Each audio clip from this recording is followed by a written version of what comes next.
Good morning. I wanted to come and talk to you guys a little bit today about the importance of keeping our spiritual practice secret. So, with the number of different ways that we're able to connect and reach with the world, it's really hard to keep things secret, right? Uh, People love to talk about what they're doing, how they are living, what they are eating, what they are practicing, and everything. But if you are a spiritual seeker and you are truly dedicated to your practice, it is very important to keep your practice or the intricacies of your practice secret.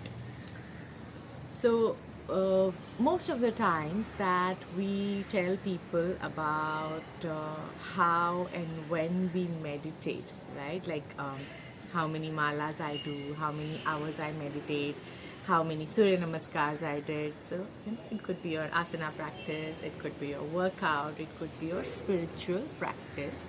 And you go about telling people the details of it. The main reason that we share these details is usually because there is an undercurrent of a need for validation.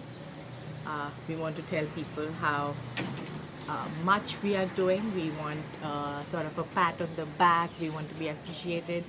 Oh my God, you meditate for half an hour or 1 hour every day. Wow, I can't even sit for 2 minutes. So we are doing it from a space where we need validation. Okay, we are trying to prove to others that we are doing something. It is a way of bringing out our own importance, and it is a way of satisfying the cravings of the ego. Now, one of the first things that we must learn to do on the path to spiritual evolution, spiritual awakening, is to stop trying to feed the ego.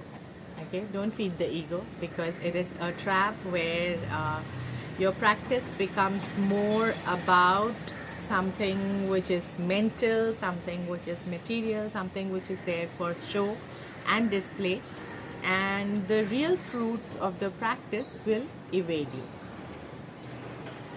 The second reason we might share the details of our practice could be that we want some kind of instruction or guidance on how to proceed further. Maybe we are asking someone who is more experienced than us, or who is a teacher or a mentor, someone that we respect. If that is the case, please go ahead, you can ask. Or you might share it with someone who you feel could use with a little bit of inspiration. That you say, hey, I've started meditating every day and it has been really supporting my mental and emotional stability, and I would like for you to experience the same thing. So please, do it. So in those cases also, it's beneficial. But in this case, you don't necessarily have to speak about the intricacies of how many minutes, what is the technique, what is the inner experience that is unfolding, right? You must keep the secret. Now, the reason you must keep the secret is because spiritual practice like chanting, meditation, dhyana, japa, dharana, all of those contemplative exercises work on the realm of energetics, right? It's energy work that we are doing. Energy can be affected by other energy. So when we are talking about our energetic work, another person's energetic work might have an influence on this. We don't know if it is going to be a beneficial influence. We don't know if it's going to be a negative influence. So first important thing, like Swami Vivekananda has said, right, that when you are a beginner on the spiritual path, when your practice is still very tender, it's like a sapling, right? A small tree which is planted. If you've noticed, when saplings are planted, even if it's a banyan tree or a peepal tree which is going to grow up really huge, or a big mango tree, the tree which is initially planted is fenced. It is protected so that animals or people don't come and break it off or damage it, because it's still so tender. Its roots are not firmly have not firmly taken.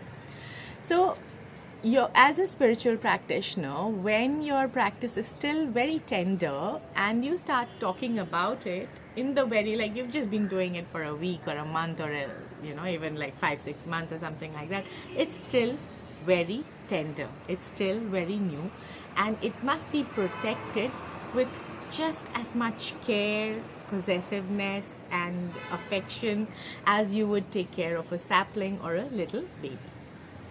Once your practice deepens, once it's taken root, once you're strongly established in the practice and you know why you're doing this, where you're going, what your aim is, what your goal is, when you are established in all of this, then by all means you can start sharing and telling people. But even then, it's nobody's business how long you're meditating, how deeply you're meditating. Share if you feel it'll inspire others, but otherwise keep your practice sacred.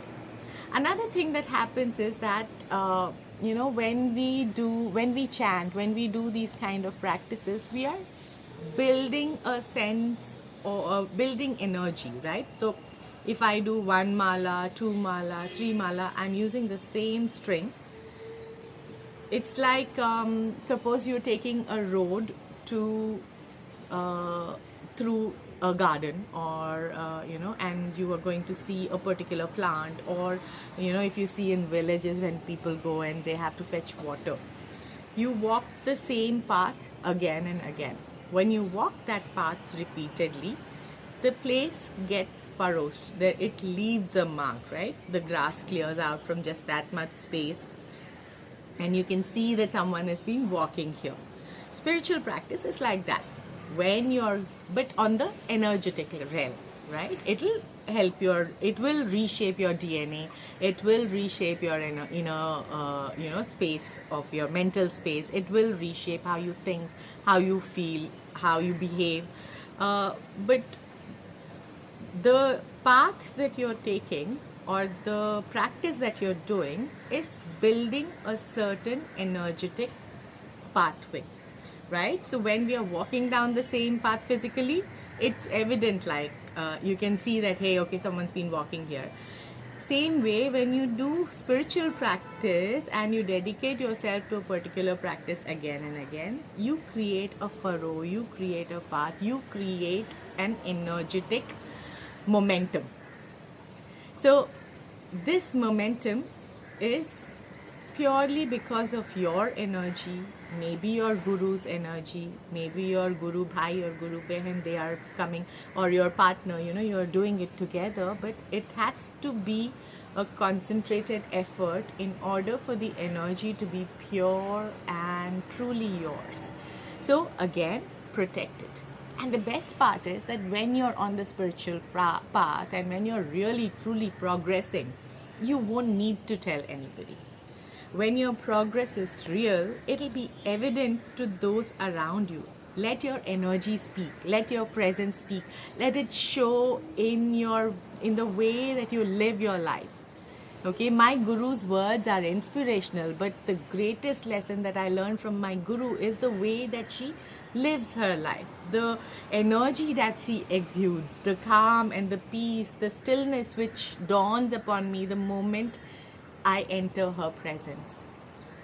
Right? So keep your spiritual practices, keep your spiritual goals, aims and desire safe.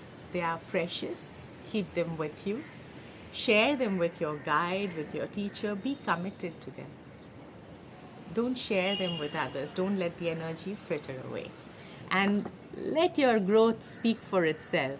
People will notice, right? When your depth is real, whatever conversations you have will leave a mark upon people.